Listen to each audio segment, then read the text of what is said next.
है आज का सत्र अब हम शुरू करते हैं। तो अब हम किताब के आखिरी भाग में पहुंच रहे हैं। और जैसे कि सहेली टीम लगातार कार्य कर रही है कि कैसे महिलाओं के साथ हम सही ज्ञान को साझा कर पाए। ये हमारा मेन लक्ष्य है। और चाहे वो गर्भवती महिलाएं हो, चाहे वो गर्भवती होना चाहती हो, चाहे वो महिलाएं हैं जो और महिलाओं को सपोर्ट करना चाहती हैं कि सही समझ उनके पास कैसे पहुंचे। तो इसी के साथ आज हमारे साथ हैं पूर्णिमा जी चेन्नई से। तो हम उनसे नमस्ते। Purnima ji, thank you so much for joining. Please, thank you so much for giving me this opportunity. मेरा voice first of all Audible है? ओके। हाँ, बिल्कुल ऑडिबल है। ओके, और मुझे ठीक से दिख रहा है ना सबको? बिल्कुल दिख रहा है। तो हम एक 10 मिनट का ध्यान कर लेंगे सभी लोग मिलके। और फिर हम पूर्णिमा जी के बारे में थोड़ा सा इंट्रोडक्शन दूंगी और फिर हम उनसे सुनेंगे। तो तो चलिए, आज शमशाद मैम हमको वापस ध्यान के सागर में ले चलें, जिससे कि हम सभी सही माइंडसेट के साथ और रिसेप्टिविटी के साथ आगे बढ़ पाए। ओके फ्रेंड्स, पूर्णिमा तो जहाँ पे आप बैठे हैं वहाँ पे कंफर्टेबल सीट होना चाहिए और आपको बहुत ही कंफर्टेबल होना चाहिए। तो make yourself as comfortable as possible. और ज्यादातर लाइट नहीं होना चाहिए। और ये सब पहला इंस्ट्रक्शंस है। उसके बाद we'll go into the technical part, how to do meditation. So there should not be much sound or complete silence, and complete try to make it dark. Or then as far as possible no sounds. I think music play होगा शायद। Mostly Shefali ji will be playing the music, or I don't know about the music part. Music part है Shefali ji, music होगा ना? ठीक हाँ, है। Music music मैं चला दूंगी, कोई दिक्कत नहीं है जी। Okay, so just close your eyes gently first. And if you're wearing a wearing spectacles, just remove them and keep it beside. And close your eyes gently. Clasp your hands and cross your legs. अगर आप नीचे बैठे हैं तो automatically पैर दोनों साथ में ही होगा। अगर चेयर पे बैठे हैं तो आपको क्रॉस करना पड़ेगा। और हाथ ऐसे, one inside the other. And आपकी वॉइस की क्लैरिटी जा रही है। अच्छा, अभी वाईफाई ठीक से चल रहा है। अभी क्लियर है। तो अभी ठीक है। तो you just have to clasp your hands and observe your breath. नाक के अंदर जो the the breath inside your nose, but you can observe it wherever it goes. ठीक है, the breath goes everywhere in the body where you can observe. Just observe your breath, your natural, normal, tender, tranquil breath, my dear friends. Whenever you get thoughts, just come back to your normal, natural breath. You can close your eyes, just listen to my instructions. You can start observing your breath. Do not open your eyes until I say okay.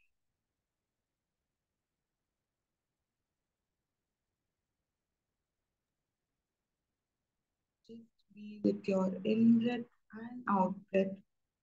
There should not be any pause. It's a beautiful music which is being played with the music. Just your breath.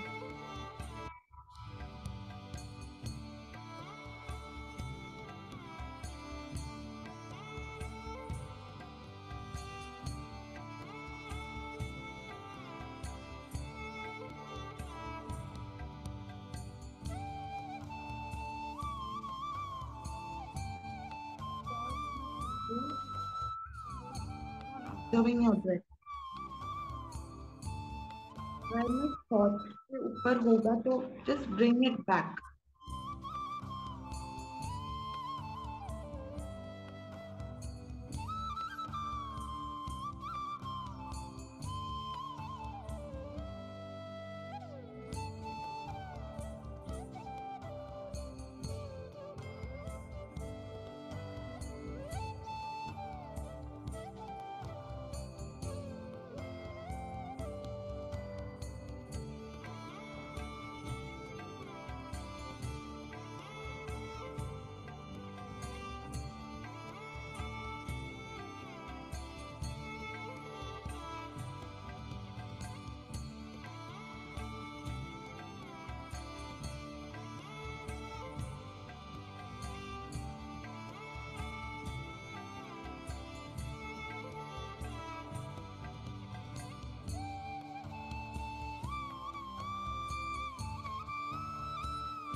बस अपनी प्यार ऐसे लोग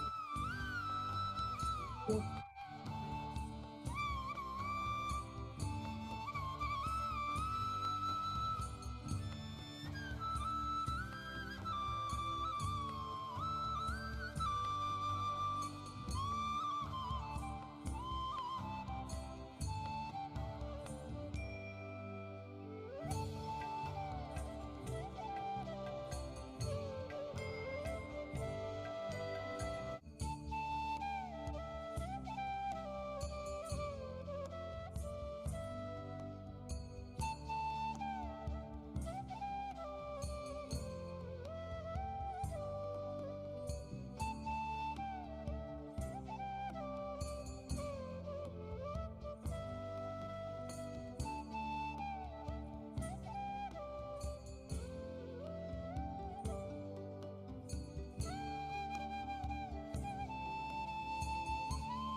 Final 1 minute.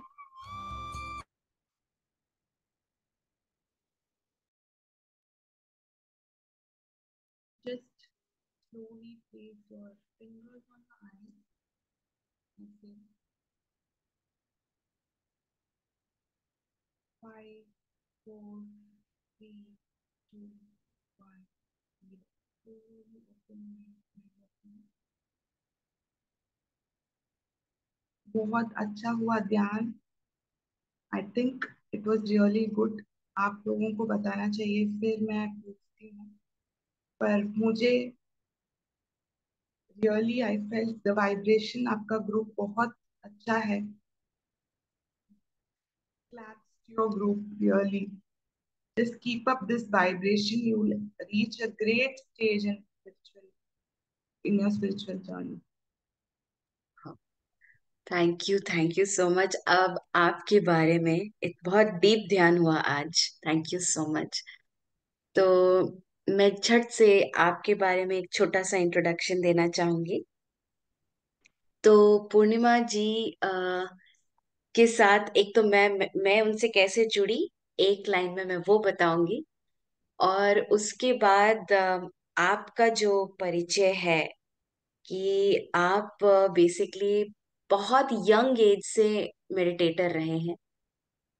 और ब्रह्म ऋषि पत्री जी जो हैं, उनके साथ आपके फैमिली का मिलना और ध्यान में जुड़ना, ये प्रोसेस रहा आई थिंक जब आप सिर्फ 15 साल के रहे तभी से ही। तो तब से आप ध्यान कर रहे हैं रेगुलरली, और उससे आपके लाइफ में बहुत सारे एक्सपीरियंसेस हैं, बहुत सारे अनुभव हैं। और जैसे जैसे आप आगे बढ़े तो आपने बहुत सारे ध्यान के सत्र आपने भारत में और विदेश में भी लगाए हैं। इसके साथ में ही आप एक कंपनी के वो हैं, प्रोप्राइटर हैं, फेदर्स एंड डेक्स के नाम से। और अभी फिलहाल जो इनका दूसरा भी परिचय है वो ये है कि आप दो बच्चों की मदर हैं। और कैसे जो है गर्भावस्था में आपने कैसे मेडिटेशन को यूज किया है एज अ टूल, वो आप अपना शेयर करेंगे।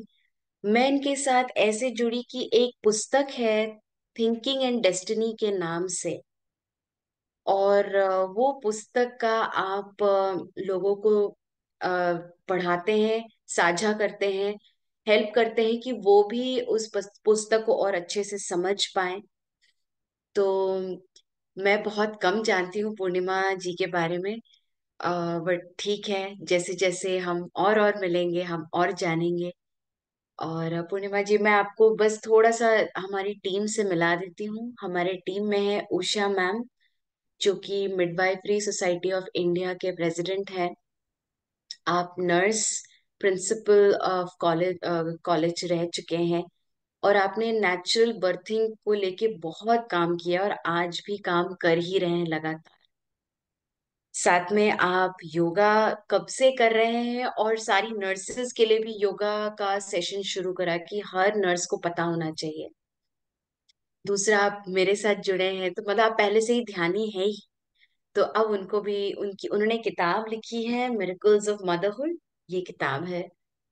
और इस किताब को हम लोग पढ़ रहे हैं साथ में, तो आज हमारा सेकंड लास्ट डे है, जिसमें अनेक मोड़ पे उन्होंने मेडिटेशन का रोल शेयर किया है कि कहाँ कहाँ गर्भिणी महिला यदि ध्यान करती हैं तो सारे हॉर्मोन्स का बैलेंस होना, या जो एक संकल्प शक्ति होना, उसको बहुत बल मिलता है। फिर हमारे साथ हैं शमशाद मैम सतना से, और रुचिका जी सतना से। यदि आप लोग भी अपना वीडियो चालू करेंगे तो अच्छा लगेगा। और आप लोग मिलके लव एंड लाइट सेंटर चलाते हैं सतना में, ध्यान सिखाते हैं सभी को।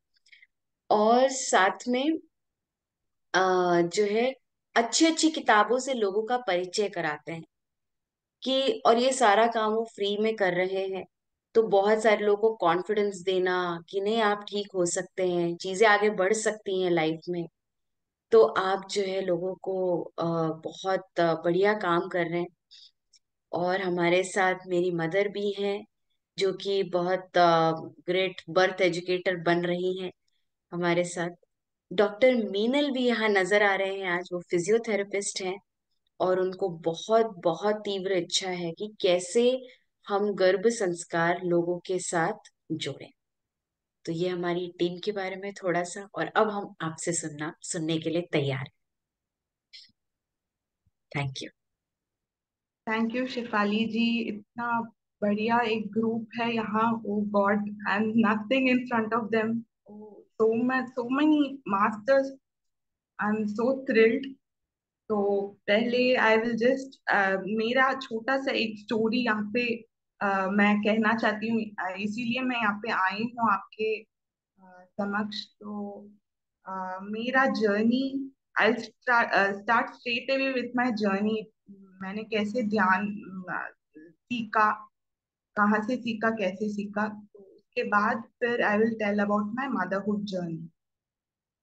तो पहले मेरा ध्यान का इंट्रोडक्शन हुआ 1998 में। तब मैं 15 इयर्स की थी। मेरे मम्मी और papa they were posted in Mysore. Mysore city of palace है। वहाँ पे बहुत ज्यादा लाइक हिस्टोरिकल वैल्यू और कल्चरल वैल्यू का एक प्लेस है।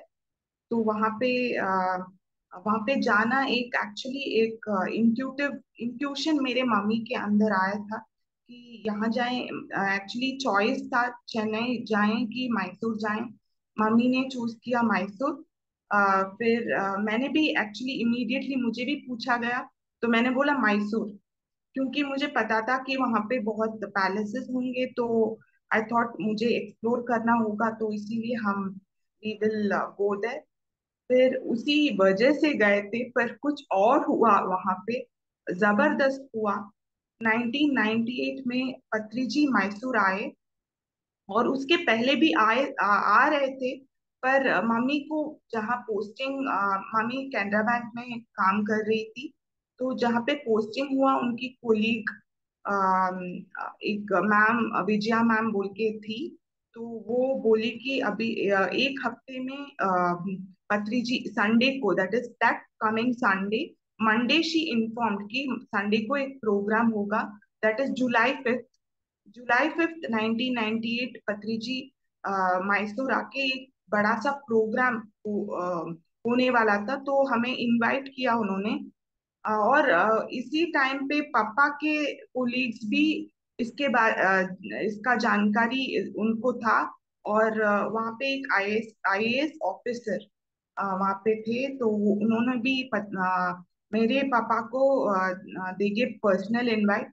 तो संडे को इट वाज फिक्स कि एक जगन मोहन पैलेस बोल के एक बड़ा सा एक ऑडिटोरियम है, एक पैलेस और उसको ऑडिटोरियम बनाया गया। तो बहुत बड़ा था, और सीलिंग्स भी बहुत बड़े हैं, एक पैलेस की तरह ही था। तो वी वेंट देयर। पर मुझे जाने के पहले मेरी मम्मी ने बोला कि यहाँ पे गुरु आ रहे हैं, हम जाएंगे। फिर मैंने बोला नहीं, मुझे नहीं जाना है। एक 15 ईयर ओल्ड का एक माइंड, आप समझ सकते हैं। संडे को एक ध्यान के प्रोग्राम के लिए जाना, मुझे really it was not interesting. और ध्यान और गुरु को देखना ज्यादातर, मम्मी सोच रही थी कि गुरु को देखेंगे, पर मुझे I was not at all interested. फिर मैंने मम्मी को बोला मैं नहीं आ रही हूँ, आप लोग जाके आइए। फिर मम्मी ने बोला नहीं, एक बार आके देखना, अगर अच्छा नहीं लगे तो you just go take an auto and go back home. यही प्रोग्राम था। फिर मैं वहां पे गई मम्मी पापा के साथ। पहले एक बहुत सारे स्पीकर्स थे, पर मैं वेट कर रही थी पत्री जी के लिए। और स्टेज पे एक अच्छा सा एक टेबल था। पत्री जी सबको पास बुला के, हम सबको पास बुलाए, यानी नीचे हम बैठे थे और हम सबको एक ही टुगेदर बैठना था। तो हम सब आए पास में, और पत्री जी कूद के टेबल के ऊपर बैठ गए। तो पहले ये देखकर मुझे बहुत अच्छा लगा, क्योंकि मुझे लगा कि एक बहुत इनफॉर्मल फीलिंग आया। फॉर्मल नहीं थे वो, बहुत ही इनफॉर्मल और बहुत ही अम, क्या कहते हैं, ट्रूथ के साथ होंगे ऐसे लोग, ट्रूथ के साथ होंगे, ऐसा एक फीलिंग आया मुझे। Then I he started instructing us to meditation. और जब हम वी स्टार्टेड ऑब्जर्विंग, जब मैं स्टार्टेड ऑब्जर्विंग माय ब्रेथ, मुझे एक बहुत बढ़िया एक flute music I started hearing, and curious हो गई थी कि कहाँ से आ रहा है, कोई रिकॉर्ड कुछ प्ले कर रहा है। तो मैंने, he had told us not to open our eyes, but मैंने थोड़ा ओपन किया, और वहां से दिखा कि वो पत्री जी ही थे जो फ्लूट बजा रहे थे। और वो मुझे बहुत और भी एक कन्विंसिंग फीलिंग आया कि मुझे लाइव फ्लूट सुनने को मिल रहा है, और इनको इतना एक टैलेंट भी है, पत्री जी को एक टैलेंट और भी है। तो मैंने उस feeling of happiness and Joy के साथ मैंने फिर अपने ब्रेथ पे मैं अटेंशन में आ गई। Like I came back to my to the attention of my breath, and I started observing. और एक then I found in just few seconds I found myself in a tunnel. एक tunnel पे मैं जा रही थी, और वो स्पीड का एक, I cannot explain the speed, क्योंकि वो इतना तेजी, इतनी तेजी से मैं जा रही थी। और जाते जाते I could observe few things. Forest trees भी मुझे ऐसे दिखाई दिए एक फ्लैश में, क्योंकि मैं इतनी तेजी से जा रही थी। और जब पत्री जी 5 मिनट्स के पहले ओके बोलने के पहले मैंने एक विजन देखा, एक लाइट लाइट आया, और उस लाइट से गौतम बुद्ध ऐसे ध्यान में बैठे हुए मुझे दिखाई दिए।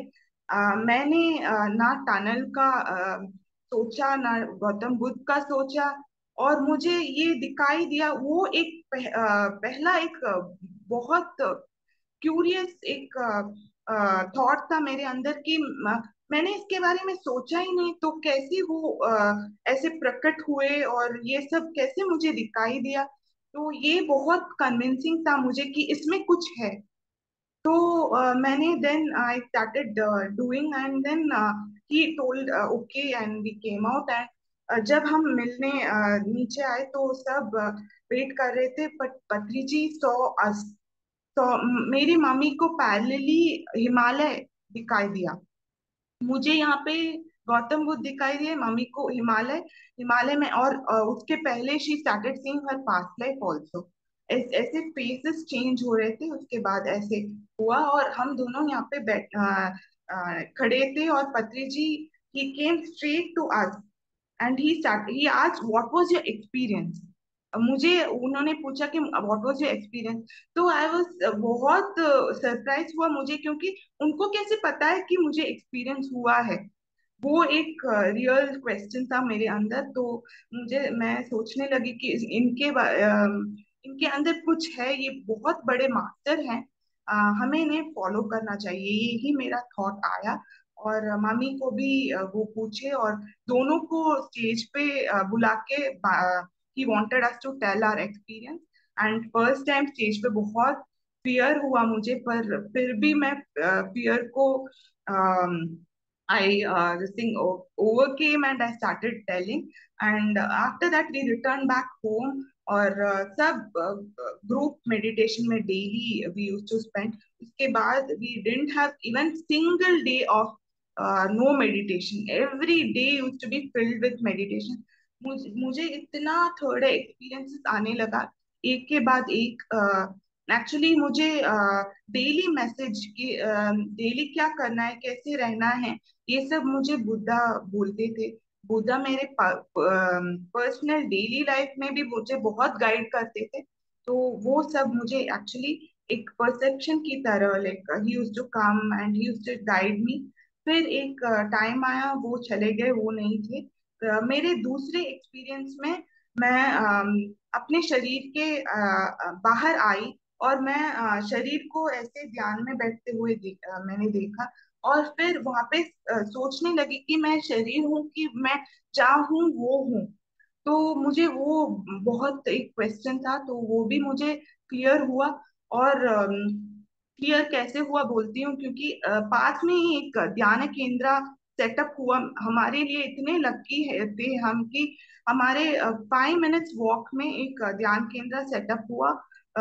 मैसूर का ट्रस्ट हुआ, मैसूर पिरामिड स्पिरिचुअल सोसाइटी का ट्रस्ट हुआ। वहां पे मैंने बोला था कि एक आईएएस ऑफिसर आए थे ध्यान के लिए, तो वो वहां पे आने लगे रेगुलरली, और ये सब देखने लगे कि सब ध्यान कर रहे हैं कि नहीं। तो हम एवरी वीकेंड वहां पे जाके वी यूज्ड टू मेडिटेट। और मैंने बोला ये एक्सपीरियंस हुआ, मैं शरीर के बाहर आई, तो उन्होंने बोला कि तुम्हें एस्ट्रल एक्सपीरियंस हुआ है, एस्ट्रल बॉडी में तुम बाहर आई हो। तो अगर तुम्हें उस टाइम पे मुझे बहुत डर था। फिर इसीलिए मैं अंदर आ गई बॉडी के अंदर। तो उन्होंने बोला कि अगर डर नहीं होता तो तुम फुल ब्रह्मांड घूम सकती थी, और पास्ट और फ्यूचर में भी जा सकती थी। तो वो बहुत मुझे इट वाज सो इंटरेस्टिंग कि मैं और भी ध्यान करने लगी। और मुझे वहाँ पे ध्यान केंद्र में गई, और आई स्टार्टेड डूइंग मार्स का एक्सपीरियंस हुआ। मार्स प्लैनेट में मैं गई हूँ, और वहाँ के बीइंग्स को मैंने देखा। और वहाँ के बीइंग्स ओनली ध्यानी से बात करते हैं, सबसे नहीं। तो ये मुझे जानकारी मिली, और वो सब बहुत अच्छा एक्सपीरियंस हुआ है। और बहुत इम्पोर्टेंट एक्सपीरियंस है गुरु नानक को देखना। एक फुल मून नाइट पे मैंने मेरे मेरे घर के बाहर एक गार्डन जैसा था। तो वहां पे जाके हम मैंने ध्यान किया। तो मुझे मैंने पहले ध्यान के पहले मैं फुल चंद्रमा को देखा, बहुत सुंदर था। उसके बाद मैं उस शांति और उस जॉय के साथ मैंने मेडिटेशन स्टार्ट किया। तो फिर से मुझे चंद्रमा दिखा, तो मैंने सोचा कि ये चंद्रमा तो इल्यूजन ही है शायद, क्योंकि जो देखी हूँ वही मुझे दिखाई दे रहा है। पर नहीं, वो इल्यूजन नहीं था। उस चंद्रमा से एक ब्यूटीफुल फेस आया। वो फेस थे गुरु नानक जी गुरु नानक जी का। तो वो he started giving me messages. उन्होंने बोला कि मैं तुम्हारे साथ हर वक्त रहूंगा, यही उन्होंने बोला। और मैंने पूछा कि जब मैं 7 साल की थी, मुझे एक क्वेश्चन था जो किसी ने भी दे कुड नॉट आंसर। तो वो क्वेश्चन था, भगवान कहाँ पे है? तो वो दिखाई दिए, उन्होंने मुझे ये दिखाई दिया कि भगवान कहाँ पे है। एक भगवान, एक एक्चुअली एक क्या बोलते हैं, एनर्जी है, वाइट एनर्जी है, सबके लिए उपलब्ध है। जो भी वहां पे जाए, they can experience and they become one with that. तो वो एक्सपीरियंस मुझे पहले ही हुआ। तो बहुत अच्छा ये सब एक्सपीरियंसेस मुझे आता रहा। तो फिर मैं एक टाइम पे मेरा लाइक डिग्री सब मैंने फिनिश किया। Like my dad was posted to E road then, and वहां पे भी बड़ा ध्यान केंद्र हमने सेटअप किया। एक 50 to 60 लेडीज आते थे डेली ध्यान करने के लिए, और डिफरेंट टाइम्स पे आते थे। जैसे matinee show, night show, morning show सब रहता है जैसे, ऐसे हम हमारा घर शो टाइम्स रखा था। और हम इतना ध्यान करते थे, हमारा घर ही ध्यान मंदिर बन गया था। और स्पेशल ओकेजन पे हम सब के लिए भोजन भी देते थे। तो पत्री जी आए एक बार, तो एक बार नहीं, कई बार आते थे हमारे घर। तो वहां पे एक्चुअली ओवरफ्लो होता था। ओवरफ्लो क्या मतलब, हमारे घर में स्पेस ही नहीं रहता था, उतने लोग आते थे। और उनको सब like we use to prepare good food. और पत्री जी का ध्यान भी सबको मिलता था। अभी about 60 to 100 families vegetarian turn हो गए वहां पे, क्योंकि ईरोड एक ऐसी जगह है जहाँ पे शाकाहार नहीं मिलेगा। कंप्लीटली नॉनवेज का एक ये था। पर हम लोग we successfully we were able to convert to vegetarianism 100 families को। और वो सब एक्चुअली बहुत तंदुरुस्त फील होता था उन्हें। They used to feel so healthy, जो भी प्रॉब्लम था उनको सब निकल जाता था। तो ऐसे एक ध्यान मंदिर पापा मम्मी और मैंने सेटअप किया वहाँ पे। और मेरा डिग्री भी हो गया। और उस टाइम पे मुझे एक विजन आया कि कोई है, मुझे वेट कर रहा है, मेरे लिए वेट कर रहा है। और पत्री जी ने मेरे मम्मी पापा से तभी कहा था कि इसका दीदी का एक्चुअली उसके पहले मेरी दीदी भी है, दीदी मेडिकल किया उन्होंने, डॉक्टर है अभी यूएस में। पर वो भी ध्यान के अंदर थी। जब मैसूर में थे वो बैंगलोर में पढ़ रही थी, फिर भी ध्यान के अंदर है। उसको एक्चुअली हम सबसे ज्यादा बहुत इजीली ध्यान में थी, क्योंकि वो एक जन्म में महात्मा बाबा जी की के डिसाइपल थी। तो ध्यान उसको एक बहुत वेरी इजी थिंग था उनके लिए। तो वो एक्चुअली उसका उनका भी मैरिज हुआ। फिर मैं डिग्री कंप्लीट किया मैंने। और वहाँ पे आई गॉट अ विजन कि इसको इसके साथ एक है कोई, और उसके बारे में फुल जानकारी, like how he is my future husband, उसके बारे में मुझे फुल थर्ड आई में ही आ गया। पूर्णिमा फिर जी, आपकी आवाज कट गई। अच्छा, फिर एक बार बोलती हूँ, the internet seems to be fine here. um, तो actually I got the vision, यानी ध्यान पे मुझे दिखाई दिया कि कौन कौन से मैं ये शादी करने वाली हूँ। तो उनका फुल लाइक उनके फैमिली के बारे में, जैसे एक ही सिस्टर है उनकी। तो वो सब जानकारी मुझे ध्यान में ही मिला। फिर पत्री जी ने उसी टाइम पे मेरे मम्मी पापा को बोला कि इसकी भी शादी कर दीजिए, क्योंकि टाइम हो चुका है।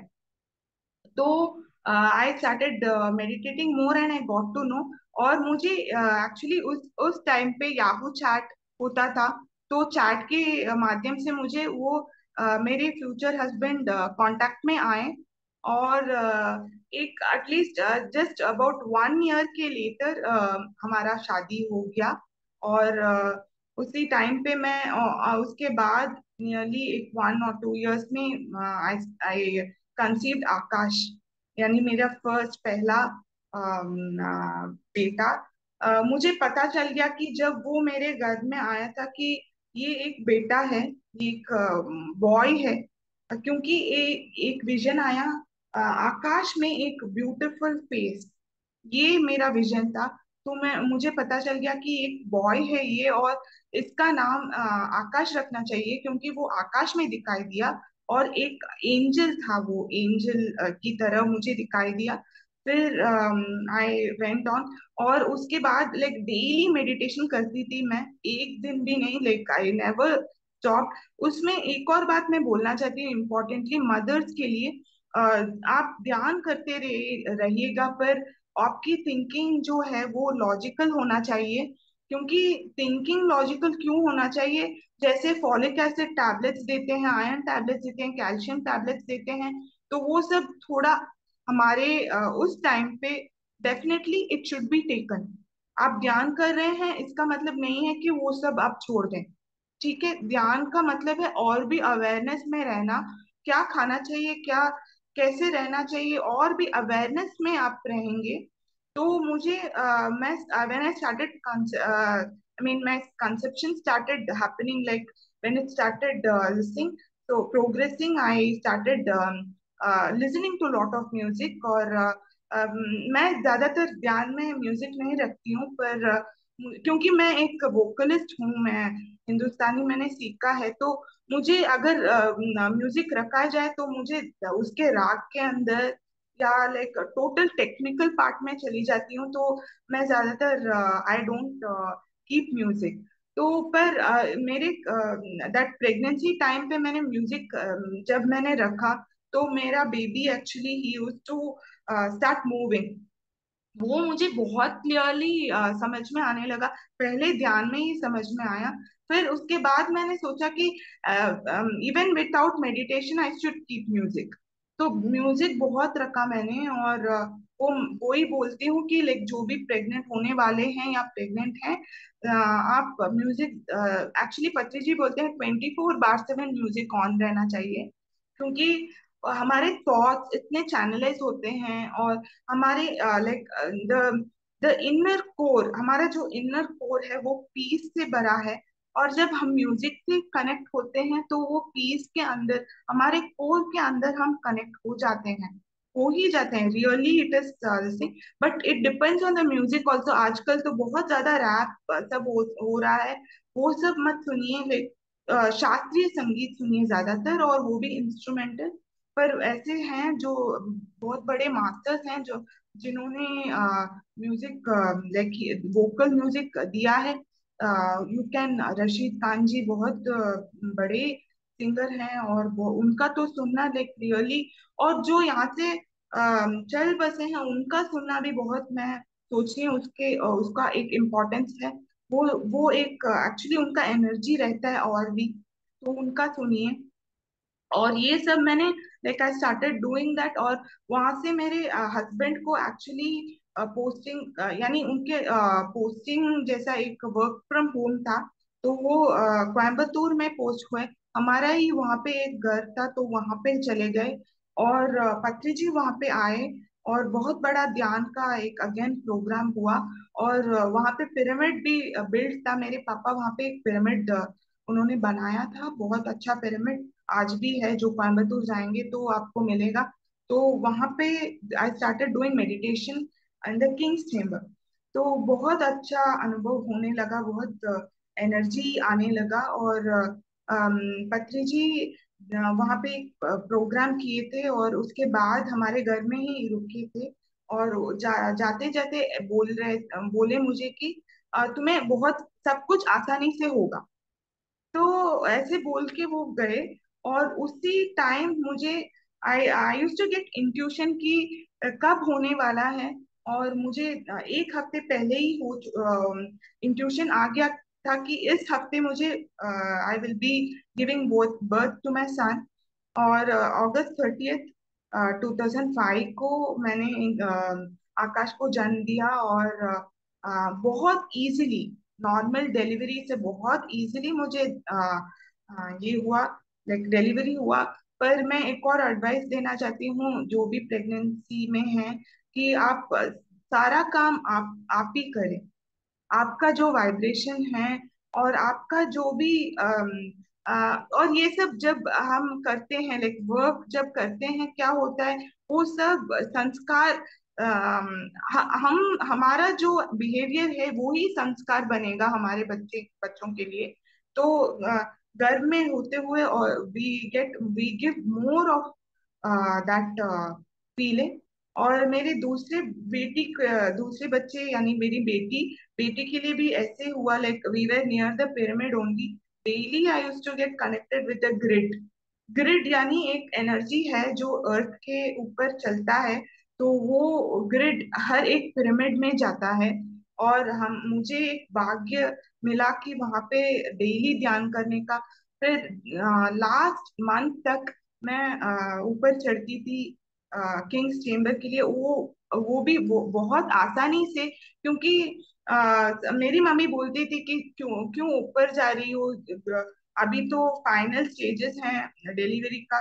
मैंने बोला नहीं, वहां पे ग्रिड से मैं कनेक्टेड हो जाऊंगी, किंग्स चेम्बर में और भी एनर्जी मिलता है। और ज्यादातर, और एक बात मैं कहना चाहती हूँ। आजकल मैंने पिरामिड डालने का एक, like I started wearing pyramid, और मेरे थॉट्स बहुत चैनलाइज हो गए और बहुत अवेयरनेस भी मुझे बहुत मिलने लगा।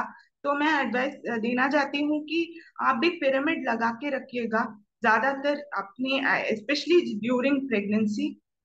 डेफिनेटली आपका बच्चा एक बहुत महान होगा। डेफिनेटली जो ध्यान पे होते हैं, वो एक बच्चा रियली एक स्पिरिचुअल सोल होगा, डेफिनेटली एक स्पिरिचुअल सोल। क्योंकि without this meditation they would have chosen according to the practices we do। तो वहां से देखते हैं हमें, वो सोल्स देखते हैं हमें। और उनका एक अब ऐसा एक सत्य युग आने वाला है कि सब बच्चे, they are going to become, all the masters are coming here to elevate this planet। So really, you can, wear the pyramid and do all this, do the, complete एक सीता माँ की तरह। सीता माँ कैसी होती थी रियली, उनको देख के तो मुझे ऐसे लगता है कि हमें उनकी ही तरह रहना चाहिए। उस टाइम पे पिरामिड नहीं था, पर उनकी कुटीर भी ऐसे ही था, पिरामिड की जैसे ही था। इतना वो ध्यान करते थे हर दिन, और नेचर के में रहते थे। ज्यादातर आप नेचर के साथ आपको रहना चाहिए। मुझे भी लाइक पिरामिड के अंदर ही वो नेचुरल फीलिंग आ ही जाता है। अगर पिरामिड के अंदर हो तो that feeling of nature really comes, the energy. Basically हमें क्या करना चाहिए, नेचर से हमें एनर्जी लेना चाहिए। पर हम उससे भी ज्यादा बढ़कर हैं, हम एक पुरुष हैं, हम एक इंटेलिजेंस हैं। तो उसको चैनलाइज करना चाहिए हमें। जब हम पिरामिड डालते हैं, पिरामिड कैप हमारे ऊपर डालते हैं, तो बहुत डिफरेंस मुझे दिखाई दिया। जो भी वो पेन आपके घुटनों पे या पैर पे होता है वो सब चला जाएगा। और you do lot of yoga, meditation, yogasana I mean, and you do meditation, and definitely you will have a very very successful non complicated pregnancy. मैं बोलती हूँ वेरी इजी प्रेगनेंसी। और मास्टर्स आपको असिस्ट करेंगे। मेरी दूसरी बेटी को तो रियली सब ध्यान करते करते, वहां पे एक ध्यान केंद्र था पिरामिड के अंदर ही। तो उन सबको एक एक्सपीरियंस, लाइक एक लेडी को हुआ कि ये मेरी बेटी गोल्डन चैरियट पे उतर रही है, चैरियट से उतर रही है। वो मुझे एक एक्सपीरियंस किसी ने बताया। तो ये सब होगा आपके साथ भी, अगर आप साथ में ग्रुप मेडिटेशन करो। तो और सात्विक और शाकाहार भोजन। Okay, these are two things, these are another important points आपको याद रखने के लिए। तो आई थिंक टाइम अब हो गया है। बहुत ज्यादा मैंने कह दिया है अपने आप के बारे में, but I want to listen about you, about your experiences and another meeting शायद। शेफाली जी, आप कहिए। I think we have exceeded, I have exceeded more than the time limit. मुझे माफ कर दीजिए, और मेरा हिंदी बहुत फ्लुएंट नहीं है, तो इसके लिए मुझे माफ कर दीजिए। आप सबसे मिलके बहुत खुशी हो रही है मुझे। Thank you Shefali ji. Thank you so much Purnima ji. Usha ma'am, आप कुछ कहना चाहते हैं? आप म्यूट पे हैं, अनम्यूट कर लीजिए। Usha ma'am, you are on mute. Okay. Yeah, what I am trying to say is, Purnima, it's great. बहुत अच्छा लगा आपकी सारी बातें सुन के। आपके आपके पर्सनल एक्सपीरियंस और दूसरों के एक्सपीरियंस, कितना सुंदर बात आपने बोली कि अगर मेडिटेशन करते हैं और अपना जीवन सही कर लेते हैं तो अ, हम लोग उसी में नेचुरल बर्थ पे बात कर रहे हैं, तो कितना आसान हो जाता है, सब कुछ आसान हो जाता है, बस अपना मन उधर लगा दें। और म्यूजिक का आपने बताया, आई नोटेड इट डाउन, कि हम लोग ऐसी कोशिश करेंगे जो कंड्यूसिव म्यूजिक, बढ़िया इंस्ट्रूमेंटल म्यूजिक, उसको हम तैयार रखें। महिलाओं के आपसे भी कंसल्ट कर लेंगे कि ऑल द टाइम वो म्यूजिक चलता रहे। वाह, ग्रेट, बहुत बहुत बहुत बहुत थैंक यू। आपसे फ्यूचर में मिलना भी हो सकता है, एंड आपसे गाइडेंस लेंगे अपने इस काम के लिए। Thank you ji, thank thank you you so so much. Much. आपसे मिलके बहुत खुशी हुआ मुझे। Shefali ji, thank you so much. So shall I take leave? Okay, bye. Thank you, बिल्कुल बिल्कुल, you can take leave. Thank you so much, आप आए और आपने साझा किया हम लोग के साथ। क्योंकि एक एक स्टोरी जो है हमको गाइड करती है कि हम आगे कैसे कर सकते हैं। एग्जैक्टली। तो that is really good. Thank you. Wonderful programme Shefali ji, ऐसे ओके। करना बहुत सबके लिए बहुत अच्छा होगा। और भी यहाँ पे ज्वाइन होके, मैं भी एक्चुअली आई एम ट्राइंग इसको स्प्रेड करें, और भी एक और बार आप ये रखिए ये प्रोग्राम। मैं इसको I try to spread it in our groups also, क्योंकि ये विमेन के लिए बहुत ही इम्पोर्टेंट है, मैं सोचती हूँ। और कैसे लीड करना चाहिए लाइफ, ये बहुत इम्पोर्टेंट है। हम जो भी मुझे पत्री जी से मिला, मैं सब शेयर करना चाहती हूँ, जो और भी है, पर अभी टाइम नहीं है फिर, तो इसलिए मैं आपसे विदा लेती हूँ। Bye for now, bye. Thank you. Thank you. Thank you. Thank you. ठीक है। सो अभी हमने पूर्णिमा जी से सुना उनका पूरा अनुभव। और मतलब यही हम सब लोग के लिए है कि हम कितने तरीके से अपनी लाइफ को मोल्ड कर सकते हैं। जैसे कि उन्होंने कहा कि हमारे ही थॉट्स और हमारे ही एक्शंस का इम्पैक्ट होता है और वही संस्कार बनता है। तो हम क्या कर रहे हैं दिन भर, हम क्या सोच रहे हैं दिन भर, तो उन सारी चीजों से ही संस्कार क्रिएट होता है। तो चलिए फ्रेंड्स, वापस चलते हैं हमारी किताब में जहां हम कल थे। तो आज हम थोड़ा सा कंप्लीट करेंगे। यस।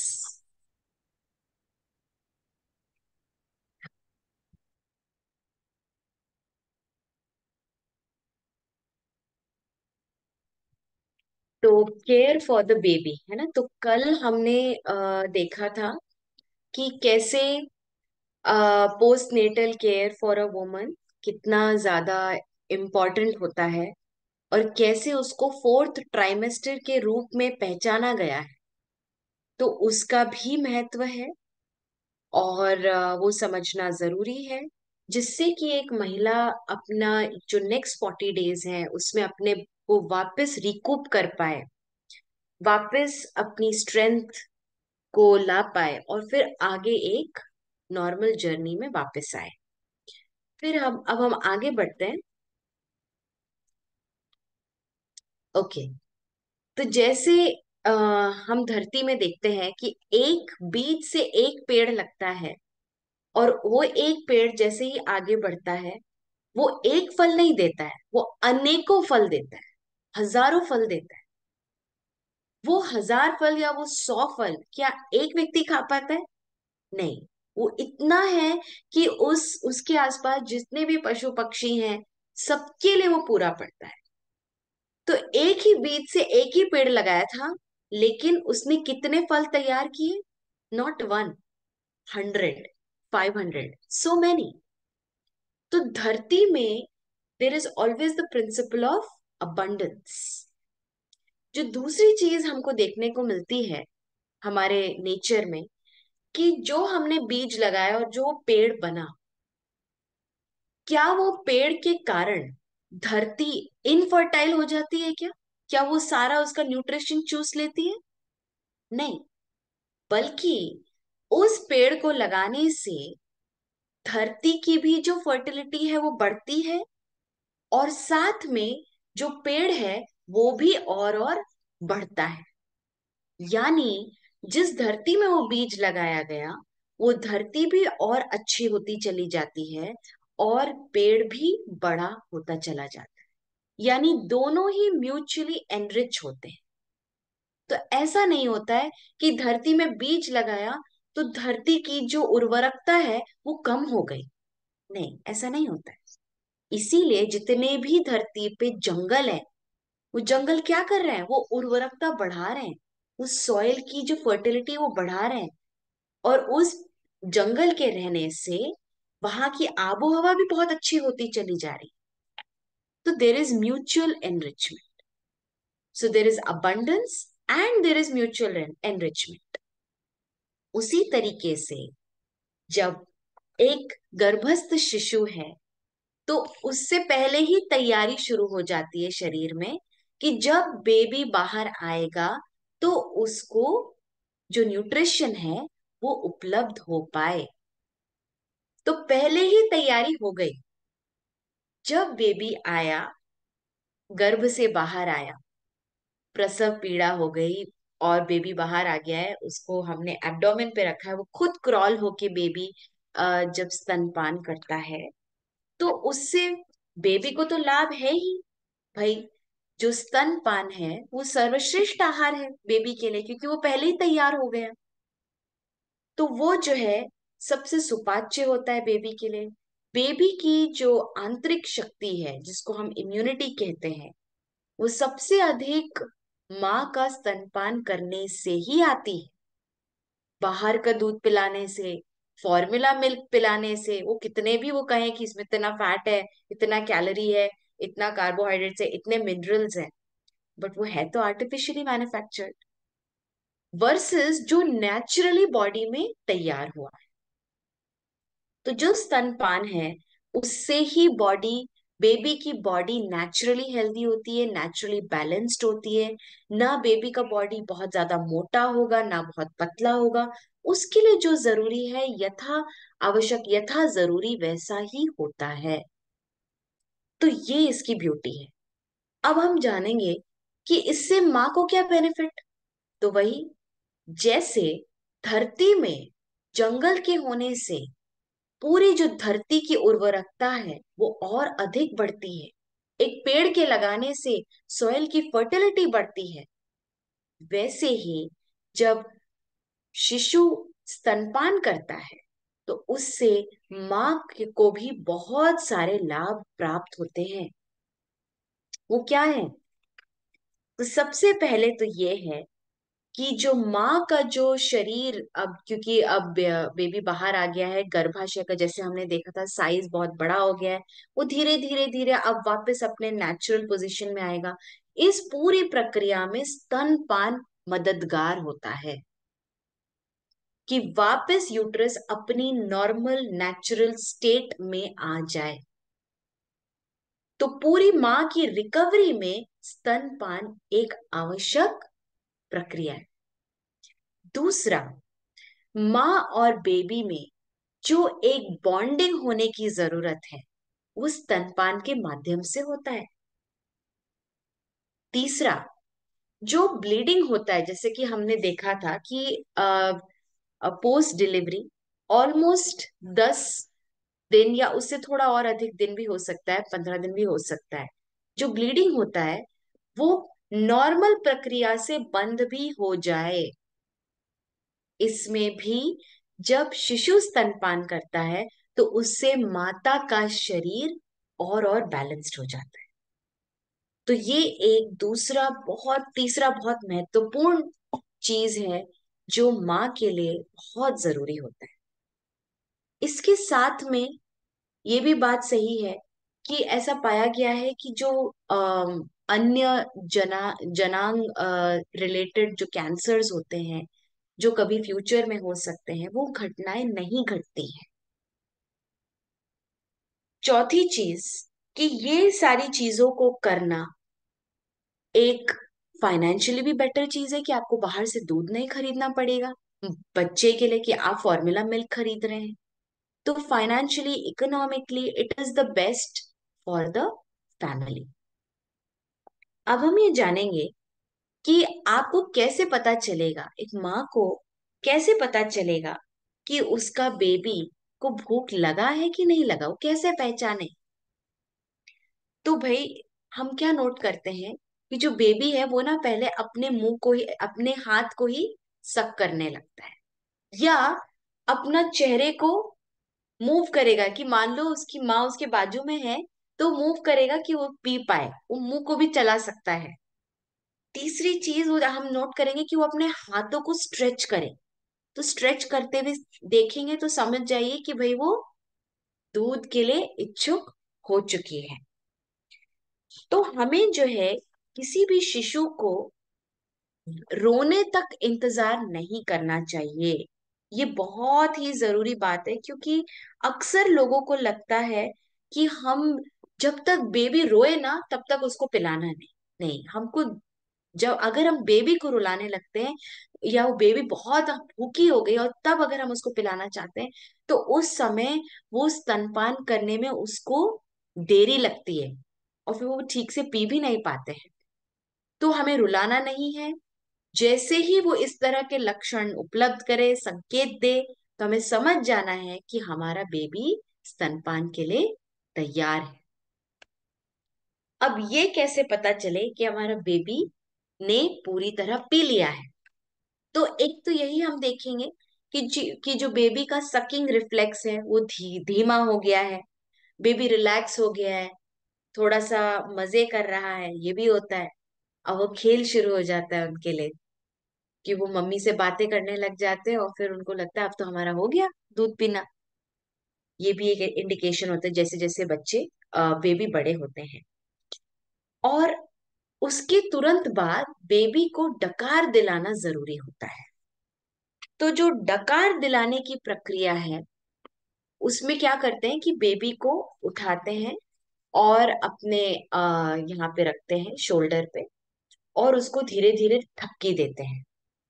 और ये क्यों देते हैं? क्योंकि जब बेबी सकिंग कर रहा होता है तो उस समय जो है साथ में वो बहुत सारा हवा को भी स्वॉलो करते रहता है। तो वो जो हवा पहुंच गई है उसको हम रिलीज कर पाए और बेबी रिलैक्स फील कर पाए, इसके लिए डकार दिलाना जरूरी होता है। अब माँ कौन कौन सी पोजीशन में स्तनपान कराए? तो ये 4 ऐसी पोजीशंस हैं जो सामान्य रूप से करा यूज करी जा सकती हैं और इससे जो है सेफली बेबी पी सकते हैं दूध। तो एक तो है कि अपनी गोद में रख के, जिसको बोलते हैं क्रेडल होल्डिंग, ठीक है। और दूसरा है क्रॉस क्रेडल। तीसरा है फुटबॉल पोजीशन, जिसमें कि अलग तरीके से होल्ड किया हुआ है साइड में, है ना। और चौथा है कि लाइंग डाउन पोजीशन या साइड लाइन, मतलब कि एक करवट में लेटे हुए हैं और फिर बेबी को स्तनपान करा रहे हैं। तो ये कुछ बेसिक पोजीशंस हैं जिसमें बेबी को दूध पिलाया जा सकता है। अब हम आते हैं अगले हिस्से में, वो है नैपी बदलना। तो बच्चे का जो हाइजीन है उसमें बहुत ध्यान देने की जरूरत है। और जितने माता पिता सतर्क होते हैं, अवेयर होते हैं, उतना वो ये काम सहजता और सजगता से कर पाते हैं। तो इनिशियली जैसे हमने देखा था कि फर्स्ट 24 आवर्स में तो बच्चा अनेक बार पेशाब करता है, थोड़ी थोड़ी मात्रा। फिर जैसे वो और आगे बढ़ता है तो थोड़ी सी मात्रा बढ़ती है, थोड़ा सा ड्यूरेशन बढ़ता है। तो ऐसे में हम कॉटन के कपड़े का प्रयोग करें, जिससे कोई भी प्रकार की एलर्जी नहीं क्रिएट होगी। दूसरी बात, जब भी बेबी स्टूल्स पास करे तो तुरंत हम उसको साफ करें और तुरंत उसके नैपी को बदलें। तो हमें, जितना पेरेंट्स अवेयर रहते हैं, उतना बच्चा की जो हाइजीन है, स्वच्छता है, उसको वो ध्यान रख पाते हैं। और टाइम टू टाइम उसको हटाना, उसको साफ करना, है ना। साफ करने के बाद अगर आपने पानी को प्रयोग किया है तो तुरंत उसके जो बम्स है उसको ठीक से क्लीन करना, और जो पानी लगा हुआ है उसको भी पोंछना, जिससे कि उसको पानी की सेंसेशन ना रहे, ठंडक ना पहुंचे। ये सारी चीजों का ध्यान रखना बहुत बहुत जरूरी है। अब हम आते हैं अगले स्टेप पे, और ये है बेबी मसाज स्टेप्स। तो वैसे तो इस पुस्तक में बहुत सुंदर तरीके से दिया हुआ है। अगर हम सब लोग इस किताब को अपने पास रख पाएंगे तो बहुत अच्छा होगा। और इसमें बहुत जरूरी है कि बेबी को ऑयल लगाना एक ऐसी प्रक्रिया है जिससे कि हर दिन बेबी की जो ओवरऑल ग्रोथ है उसमें हम सहयोग कर पाते हैं। तो एक एक अंग में तेल लगाना, और बहुत जरूरी है कि वैसे तो अगर हम सजग होते हैं, बहुत सतर्क होते हैं, तो हमें ना वो स्टेप्स ऑटोमेटिकली पता लगते हैं कि कौन से स्टेप्स करने हैं बेबी मसाज के। मेन इसमें यह है कि बहुत तेज दबाना नहीं है, बच्चे को बहुत जेंटली अपने हथेली का ये जो फ्लैट वाला पोर्शन है, इससे हमको जेंटली अपने मूवमेंट्स करने हैं। छाती पे हम कैसे मूवमेंट करेंगे, तो अपवर्ड मूवमेंट करेंगे। पेट पे हम कैसा करेंगे, तो गोल गोल मूवमेंट करेंगे। जब हम पेट पे कर रहे हैं तो दबा सकते हैं, लेकिन बहुत जोर जोर से नहीं दबाना है ना।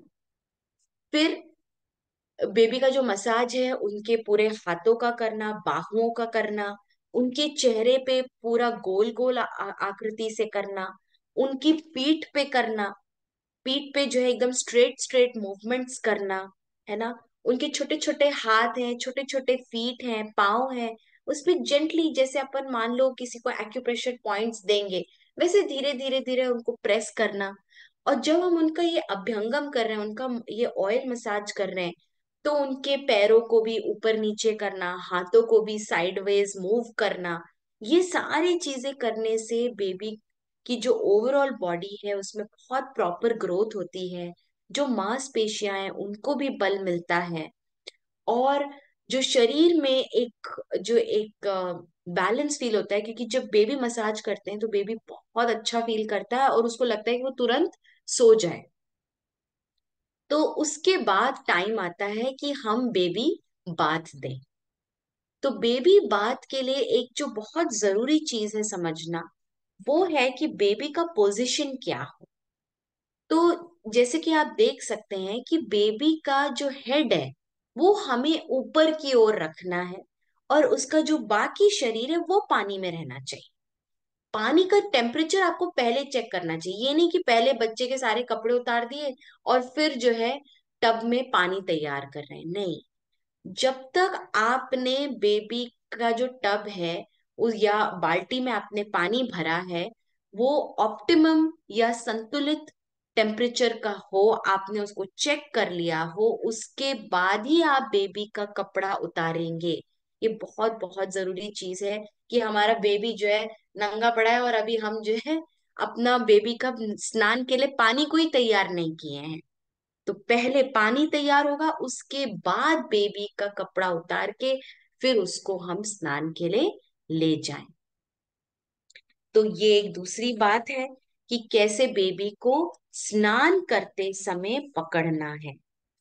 अगर हम पकड़ना सीख जाते हैं, और बहुत अलग अलग स्टाइल से लोग पकड़ते हैं, कुछ लोग टब में नहलाते हैं, कुछ लोग अपने पैरों पे बेबी को ऐसा बैलेंस करके रखते हैं कि जो है वो गिरता भी नहीं है, बढ़िया वहां पे टिका रहता है, और उसके आप सारे अंगों को अच्छे से पानी डाल के रगड़ के उसको क्लीन कर पाते हैं। तो ये सारी बहुत सुंदर सुंदर स्किल्स हैं, ये एक आर्ट है।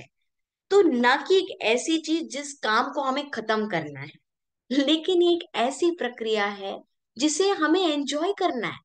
और ये हम तभी एंजॉय करेंगे जब हम इसको एक आर्ट की तरह देखेंगे, क्योंकि आज भी थैंकफुली आर्ट ऐसी चीज है जिसको हम एंजॉय करते हैं। तो इस पूरी प्रोसेसेस को, चाहे बेबी का अभ्यंगम करना हो, बेबी का नैपी चेंज करना हो, बेबी को क्लीन करना हो, ये सारी चीजें सीखने लायक चीजें हैं। ठीक है। तो इसीलिए इस किताब में लेखक बार बार कह रहे हैं कि मदर क्राफ्ट क्लास या पेरेंट क्राफ्ट क्लास को हमें जरूर अटेंड करना है, जिससे कि हम ये सारी कलाओं को सीख पाए। यदि आपके घर में ही आपके बुजुर्ग लोग हैं जो इन सारी ज्ञान से संपन्न है, तो वो तो बहुत ही बढ़िया बात है, आप वो क्लास उनसे पहले ही ले लो, है ना। 9वें महीने में पहुंचने से पहले उनसे कहो कि भैया आप हमारी क्लास ले लो, भाई करते कैसे। ठीक। तो उस समय आप भी तैयार होंगे। तो इसी के बाद अब मैं रुकती हूँ, और ये चैप्टर हमने कंप्लीट किया है। उषा मैम से हम सुनेंगे अब। शेफाली, बहुत सुंदर, बहुत अच्छा बोला आपने।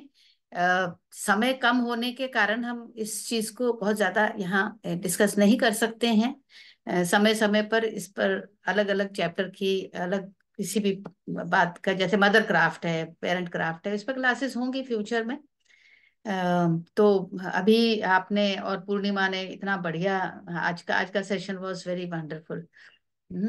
तो थैंक यू आप सब थैंक ने यू। ज्वाइन किया, बहुत तो अच्छा लगा। आप में से मैं यही पूछना चाहूंगी, शमशाद मैम, नम्रता, रुचिका जी, आस्था जी, दीपांशा जी, आज आपका क्या टेक अवे रहा? आप सभी लोग अपने वीडियो ऑन करके एक एक करके 10-10 सेकंड में अपनी बात को कहेंगे तो बहुत अच्छा लगेगा। तो रुचिका, शमशाद मैम, नम्रता, आस्था, कोई भी शेयर करना चाहे, मैं जिसका नाम नहीं भी ले रही हूँ वो भी अगर शेयर करना चाहे।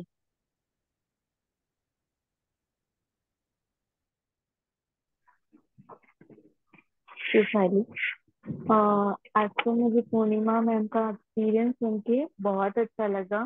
जो भी चीजें उन्होंने शेयर की पटरी सर के साथ, जो भी उनका एक्सपीरियंस थी, साथ ही मुझे ये भी बहुत अच्छा लगा जो मैम ने अ, अपनी बुक में ना सिर्फ प्रेगनेंसी के पीरियड के टाइम पे क्या करना चाहिए, साथ में ये भी उन्होंने बताया है कि डिलीवरी होने के बाद भी एक माँ को क्या क्या चीजें करनी चाहिए, वो भी उन्होंने सारी चीजें इस बुक में मेंशन की हैं।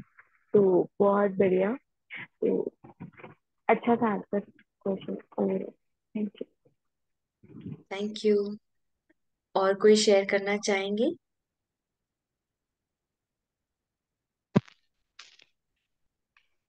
नमस्ते सभी को। आस्था जी, आपका वीडियो चलाओ ना। नमस्ते सभी को। नमस्ते।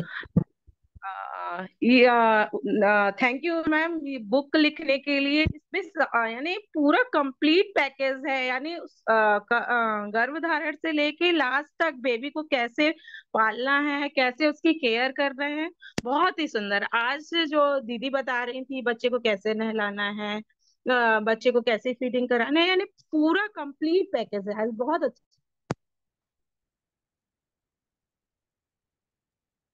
बहुत बहुत धन्यवाद आस्था जी। और कोई शेयर करना चाहेंगे?